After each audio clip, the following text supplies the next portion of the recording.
नमस्कार, हर हर महादेव। इस समय चल रहा है पवित्र कार्तिक मास और इस कार्तिक मास में मैं आपको सुनाने वाली हूँ शिव महापुराण, जो कि हमारा धर्म ग्रंथ है।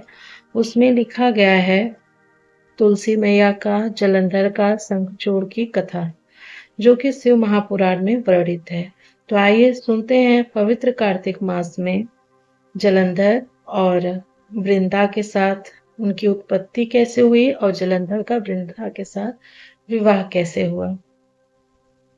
यह शिव महापुराण के युद्ध खंड के अथ चतुर्दशो अध्याय है और उसका नाम है क्षार समुद्र में प्रक्षिप्त भगवान शंकर की नेताग्नि से समुद्र के पुत्र के रूप में जलंधर का प्राकट्य, काल नेमि की पुत्री वृंदा के साथ जलंधर का विवाह।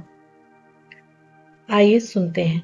व्यास जी बोले, हे सनत कुमार, हे सर्वज्ञ, हे ब्रह्मपुत्र, आपको नमस्कार है। मैंने आज महात्मा शंकर की यह अद्भुत कथा सुनी। हे ब्राह्मण, शिव जी के द्वारा भाल नेत्र से उत्पन्न हुए अपने तेज को क्षार समुद्र में फेंक दिए जाने पर क्या हुआ? हे तात, उसे शीघ्र कहिए। सनत कुमार बोले, हे तात, अब आप शिव की परम अद्भुत लीला को सुनिए, जिसे श्रद्धा से सुनकर भक्त योगियों की गति प्राप्त करते हैं। शिव जी के तीसरे नेत्र से उत्पन्न वह तेज, जो खारे समुद्र में फेंक दिया गया था, शीघ्र ही बालक का रूप हो गया। सभी लोगों को भय देने वाला वह बालक वहां गंगा सागर के संगम पर स्थित हो बड़े ऊंचे स्वर में रोने लगा। उस रोते हुए बालक के शब्द से पृथ्वी बारंबार कंपित हो उठी और स्वर्ग तथा सत्यलोक उससे स्वर से बालक के रोने के स्वर से बहरे से हो गए। उस बालक के रुदन से सभी लोग भयभीत हो उठे और समस्त लोकपाल व्याकुलाचित हो गए। हे विपेंद्र, अधिक कहने से क्या प्रयोजन। उस शिशु के रुदन से चराचर सहित संपूर्ण जगत चलायमान हो उठा। उसके बाद मुनियों के सहित व्याकुल समस्त देवता लोग गुरु पितामह ब्रह्मा की शरण में गए। वहां जाकर इंद्र सहित सभी देवताओं तथा मुनियों ने ब्रह्मा को प्रणाम कर उनकी स्तुति करके उनसे कहा। देवता बोले, हे लोकाधीश, हम लोगों के समक्ष भय उपस्थित हो गया है। हे महायोगिन, उसका विनाश कीजिए। यह अद्भुत ध्वनि उत्पन्न हुई है। सनत कुमार बोले, तब उनका यह वचन सुनकर लोक पितामह ब्रह्मा जी आश्चर्यचकित हो उठे। यह क्या है? और वहां जाने की इच्छा करने लगे। हे तात, तब ब्रह्मा जी देवताओं के साथ सत्यलोक से पृथ्वी पर उतरे और उसका पता लगाते हुए समुद्र के किनारे गए। सभी लोकों के पितामह ब्रह्मा ज्यों ही वहां आए, त्यों ही उन्होंने समुद्र की गोद में उस बालक को देखा। ब्रह्मा को आया हुआ देखकर देव रूप धारण कर सागर ने सिर झुकाकर उन्हें प्रणाम करके उस बालक को उनकी गोदी में डाल दिया। तदंतर विस्मय में पड़े हुए ब्रह्मा जी ने समुद्र से यह वचन कहा कि शीघ्र बताओ कि यह अद्भुत बालक किसका पुत्र है। सनत कुमार बोले, तब ब्रह्मा जी का वचन सुनकर समुद्र बड़ा प्रसन्न हुआ और वह हाथ जोड़कर नमस्कार कर स्तुति करने के उपरांत ब्रह्मा जी से कहने लगा। समुद्र बोला, हे ब्राह्मण, हे सर्वलोक स्वामिन, मुझे गंगा सागर के संगम पर यह बालक अकस्मात प्राप्त हुआ है और मैं नहीं जानता कि यह किसका बालक है। हे जगत गुरु, आप इसका जात कर्मादि संस्कार कीजिए और हे विधाता, इसके जातक संबंधित समस्त फलों को बताइए।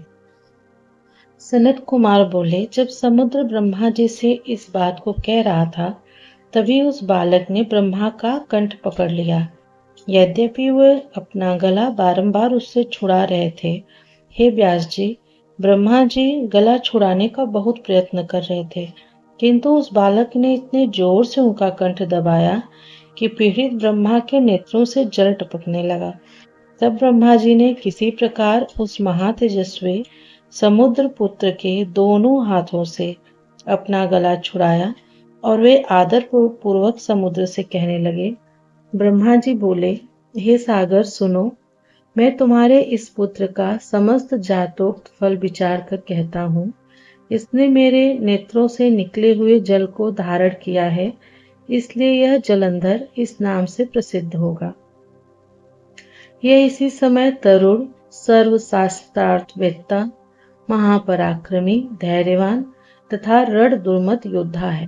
तुम्हारे तथा कार्तिकेय के समान यह युद्ध में गंभीर होगा। यह संग्राम में सबको जीत लेगा तथा समस्त ऐश्वर्य से परिपूर्ण होगा।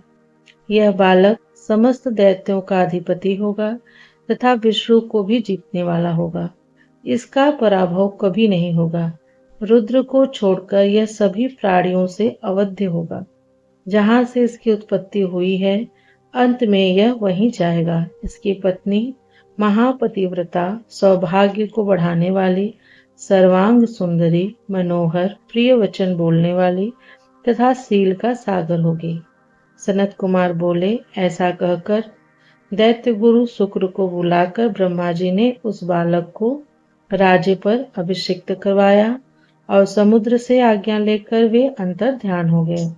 तदंतर उसके दर्शन से प्रफुल्लित नेत्र वाला समुद्र उस पुत्र को लेकर प्रसन्नता से अपने घर चला गया और प्रसन्न चित्त होकर अनेक उपायों द्वारा सर्वांग सुंदर, मनोहर, अत्यंत अद्भुत एवं परम तेजस्वी अपने पुत्र का पालन पोषण करने लगा।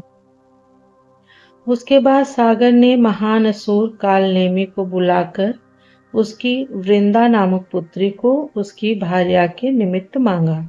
हे मुने, वीर असुरों में श्रेष्ठ, बुद्धिमान तथा अपने कार्य साधन में कुशल असुर कालनेमी ने समुद्र की याचना स्वीकार कर ली और ब्रह्म विवाह की विधि से समुद्र पुत्र वीर जलंधर को अपनी प्राण प्रिय पुत्री प्रदान कर दी। उस समय उन दोनों के विवाह में महान उत्सव हुआ। समस्त नदों, नदियों एवं असुरों को सुख प्राप्त हुआ। स्त्री सहित पुत्र को देखकर समुद्र को भी अत्यधिक सुख की प्राप्ति हुई और उसने ब्राह्मणों तथा अन्य लोगों की यथाविधि दान किया।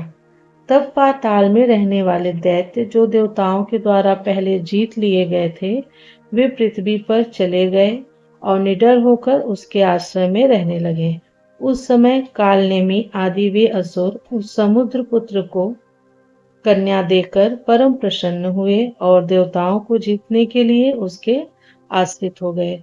असुर वीरों में मुख्य वीर वह समुद्र पुत्र जलंधर जितेंद्रिय अति सुंदरी भार्या को प्राप्त कर शुक्राचार्य के प्रभाव से राज्य करने लगा। इस प्रकार श्री शिव महापुराण के अंतर्गत द्वितीय रुद्र संहिता के पंचम युद्ध खंड में जलंधर वधोपाख्यान के अंतर्गत जलंधर उत्पत्ति विवाह वर्णन नामक 14वां अध्याय पूर्ण हुआ। प्रियम शंकरम सर्वनाथम नमामि। हर हर महादेव। जय तुलसी मैया की।